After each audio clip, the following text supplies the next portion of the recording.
اللهم إنا نسألك إيمانا لا يرتد ونعيما لا ينفد وقرة عين لا تنقطع، ونسألك اللهم لذة النظر إلى وجهك الكريم. اللهم إنا نعوذ بك من جهد البلاء ودرك الشقاء وسوء القضاء وشماتة الأعداء. اللهم اقذف في قلوبنا رجاك واقطع رجاءنا عمن سواك. اللهم امنحنا شرف رضاك. اللهم حبب إلينا تقواك. اللهم يمن كتابنا. اللهم يسر حسابنا. اللهم ثقل ميزاننا بالحسنات. اللهم ثبت أقدامنا على الصراط يا أرحم الراحمين يا أكرم الأكرمين يا فرجنا إذا أغلقت الأبواب يا رجاءنا إذا انقطعت الأسباب يا حسن التجاوز يا واسع المغفرة يا عظيم المن. اللهم اعتق رقابنا ورقاب والدينا من النار. اللهم اعتق رقابنا ورقاب والدينا من النار. اللهم اعتق رقابنا ورقاب والدينا من النار.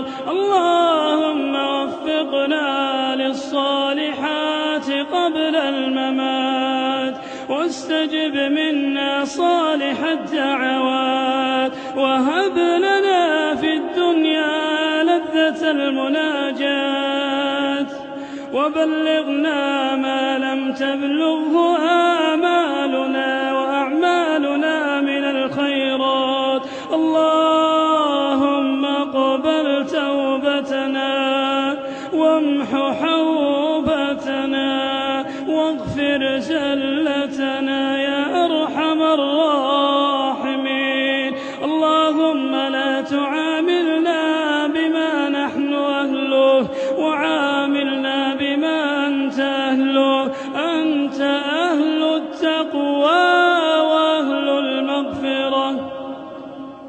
اللهم لا تدع لنا في مقامنا هذا ذنبا إلا غفرته ولا دينا إلا قضيته ولا هما إلا فرجته ولا مريضا إلا شفيته ولا مبتلا إلا عافيته ولا ضالا إلا هديته ولا ضالا إلا هديته ولا باغيا إلا قطعته ولا ميتا إلا رحمته ولا عدوا إلا خذلته ولا عسيرا إلا يسرته ولا عيبا إلا سترته ولا أسيرا إلا فككته ولا أسيرا إلا فككته ولا أسيرا إلا فككته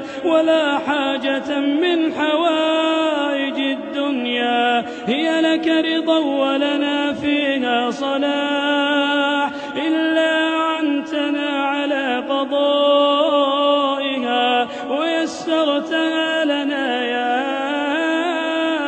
أرحم الراحمين. اللهم هب لنا غنى لا يطغينا وصحة لا تلهينا وأغننا اللهم عمن أغنيته عنا وأغننا اللهم عمن أغنيته عنا واجعل آخر كلامنا من الدنيا شهادة أن لا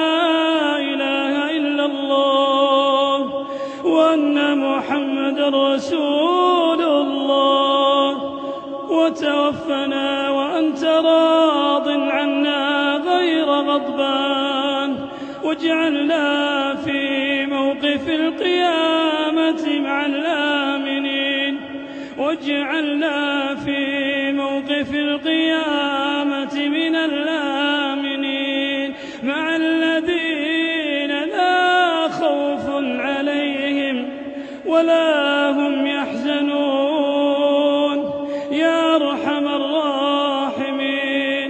اللهم إنك عفو كريم تحب العفو فاعف عنا. اللهم إنك عفو كريم تحب العفو فاعف عنا. اللهم إنك عفو كريم تحب العفو فاعف عنا. ربنا آتنا في الدنيا حسنة وفي الآخرة حسنة وقنا عذاب النار. وصل اللهم وسلم على